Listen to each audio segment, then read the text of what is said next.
안녕하십니까. 밝은누리 모임의 이창영입니다. 오늘은 밝은누리 모임의 핵심 정책 제3탄으로 기후변화와 미세먼지, 미세플라스틱에 대한 대응에 대해서 말씀드리도록 하겠습니다. 현재 인류는 기후변화라는 전대미문의 위협에 직면해 있습니다. 그간 인류가 편의만을 목적으로 산업화를 진행해 와서 지금 CO2를 중심으로 한 온실가스가 대기 중에 많이 찼죠. 그래서 그 온실가스로 인한 지구 온난화에 의해 지금 평균 온도가 1도 이상 올라갔다고 그러죠. 한 100여 년 전에 비해서. 그래서 지금 이게 심각한 기후변화 현상으로 이제 나타나고 있습니다. 그래서 남극에 빙산이 녹고 높은 산에 만년설이 녹아내리고 이제 대양의 온도가 올라가니까 해수면 상승도 가져오고 또 그로 인한 기후변화가 일어나가지고 이상기후가 생겨가지고 이전에는 보지 못했던 초강력 태풍과 홍수 그리고 수년 또는 수십 년에 걸쳐서 지속된다는 메가 가뭄 현상까지 이제 나타나고 있다고 합니다. 그래서 이렇게 되면은 그러니까 21세기 이내에 기후 이재민이 10억 명 정도 발생하게 될 거라고 많은 전문가들이 예상을 하고 있습니다. 예컨대 파키스탄, 방글라데시 같은 경우에는 특히 방글라데시 같은 경우에는 나라가 대부분 이제 평지인데 그 삼각주 지역이기 때문에 전 인구의 절반 가까이가 그 침수로 인한 이재민이 될 거라고 피난민이 돼가지고 어디로 이제 가야 될 텐데 주변에 있는 국가들에서 받아들이기도 쉽지 않겠죠. 방글라데시가 이렇게 침수가 되면은 다른 나라들도 마찬가지로 침수가 될 테니 그래서 뉴욕이나 플로리다 이런 돈 베니스는 말할 것도 없고 침수의 위험에 직면해 있다고 봅니다. 그래서 이 기후변화를 조금이라도 완화시키기 위해서 지금 전 세계 각국에 비상이 걸렸습니다. 그래서 탄소 중립, 우리나라도 탄소 중립 2050이라고 그래가지고 2050년까지는 온실가스를 배출하지 않는 탄소 중립을 이루겠다 이런 지금 목표를 내세우고 있습니다. 최근에 이 기후 변화는 참으로 빨리 우리가 그 해결책을 찾아야 될 굉장히 큰 문제라고 아니할 수가 없습니다. 그 세계적인 문제이기 때문에 이제 우리도 그 해결에 발벗고 나서야 될 텐데 우리가 할 수 있는 방법을 일단 생각한 다음에 그 다음에 우리가 좋은 길을 찾으면은 주변에 여러 나라들에게도 그 좋은 방법을 알려주는 그런 방법을 택해야 되겠습니다. 기후변화를 이야기하는 화석연료, 지금 우리가 쓰는 휘발유, 경유, LNG, 도시가스 다 화석연료죠. 이 화석연료들에 의해서 이제 CO2들이 많이 발생이 되는데 이 화석연료에 생기는 이런 배출가스들은 기후변화도 이야기할 뿐만 아니라 이 미세먼지가 돼가지고 인간의 건강에도 아주 막대한 영향을 미치고 있습니다. 그래서 1급 발암물질일 뿐만 아니라 이런 미세먼지는 심장, 그 다음에 뇌졸중 이런 거를 또 야기시킨다고 알려져 있습니다. 그래서 인간의 건강을 위해서도 우리는 미세먼지, 그 화석연료에 의해서 많이 배출되는 미세먼지를 우리는 줄여야만 합니다. 그 다음에 이제 이 미세먼지뿐만 아니라 또 우리 인간의 편의만을 위해서 우리에게 안겨진 또 위협은 미세 플라스틱이라고. 플라스틱이 잘게 쪼개져 가지고 또는 그 밀리미터보다 더 작게 쪼개져 가지고 눈에 보이지도 않게 작은 플라스틱 조각들이 이제 강, 바다, 토양 온갖 곳을 오염시켜 가지고 그거를 물고기들이 섭취하면은 또 그걸 다시 우리 인간들이 먹게 돼 가지고 플라스틱이 이제 우리 식탁으로 다시 되돌아오는 그런 지경에 이르렀습니다. 그래서 태평양에는 한반도보다 더 큰 규모의 플라스틱 쓰레기 섬들이 지금 몇 개가 만들어져서 있다고 그러죠. 그래서 지금 감히 어떤 나라도 지금 치울 엄두도 내지 못하고 있다. 바닷가에 보면은 플라스틱으로 배가 채워진 고래라든가 새라든가 물고기라든가 바다 거북이라든가 이런 게 많이 또 발견되고 있습니다. 참으로 바다 생물 중에 플라스틱으로부터 안전한 바다 생물이 거의 없는 것 같습니다. 그래서 이런 이제 미세 플라스틱도 우리의 건강을 크게 위협하기 때문에 이 미세 플라스틱에 대한 대응도 세워야 됩니다. 그래서 그 미세 플라스틱에 대한 대응과 그 미세먼지를 이야기하는 온실가스, 그리고 이 온실가스는 또 기후변화를 이야기하죠. 그거에 대해서 우리가 어떻게 대응할 것인지에 대해서 한번 생각을 해보도록 하겠습니다.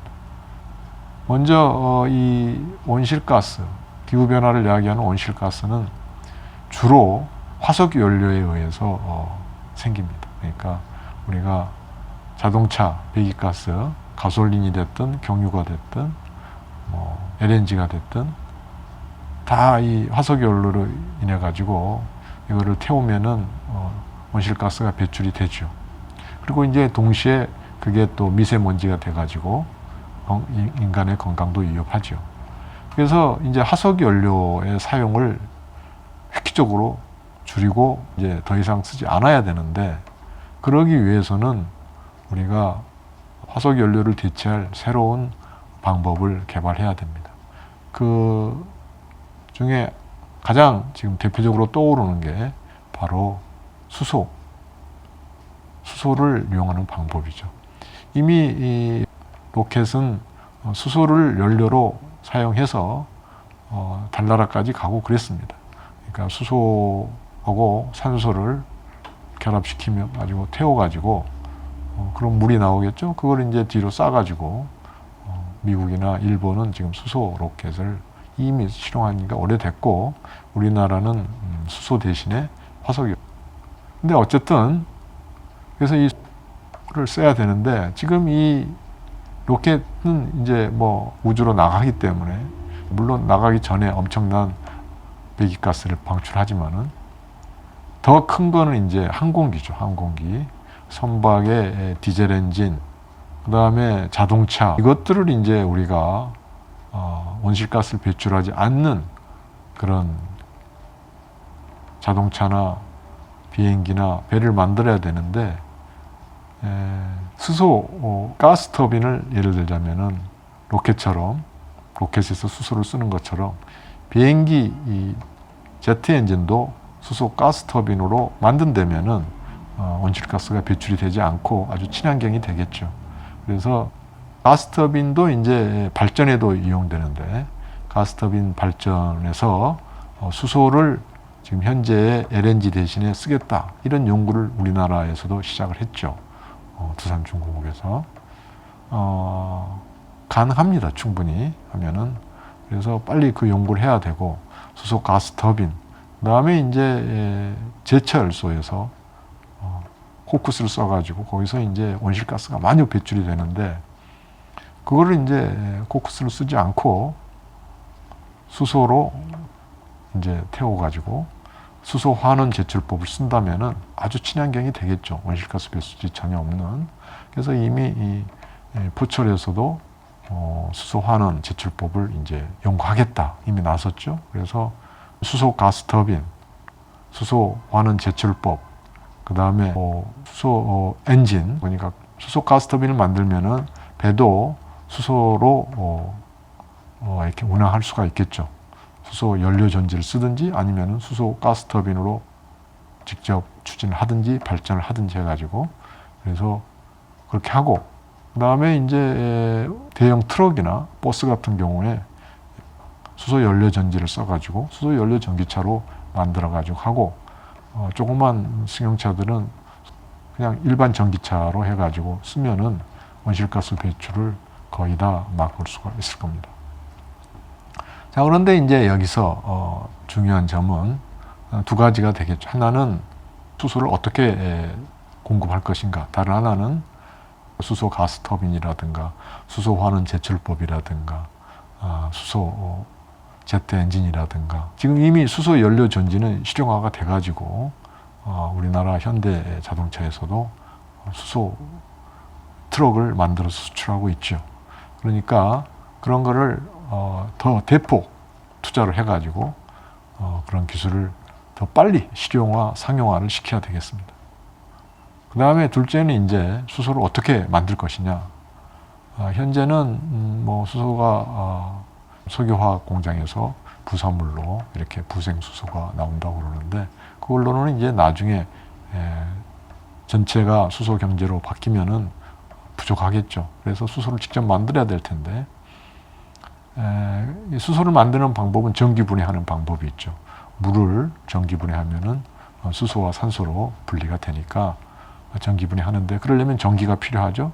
그래서 그 전기분해해서 수소를 구하는 방법으로 원자력 발전은 뭐 화석 연료를 쓰지 않으니까 원자력 발전을 좀 더 안전하게 해가지고 원자력 발전으로 수소를 만들고, 또 한 가지는 현재 그 신재생 에너지, 풍력과 태양광 발전으로 수소를 생산을 하게 하면은 정말로 친환경적인 수소를 우리가 생산할 수가 있겠다.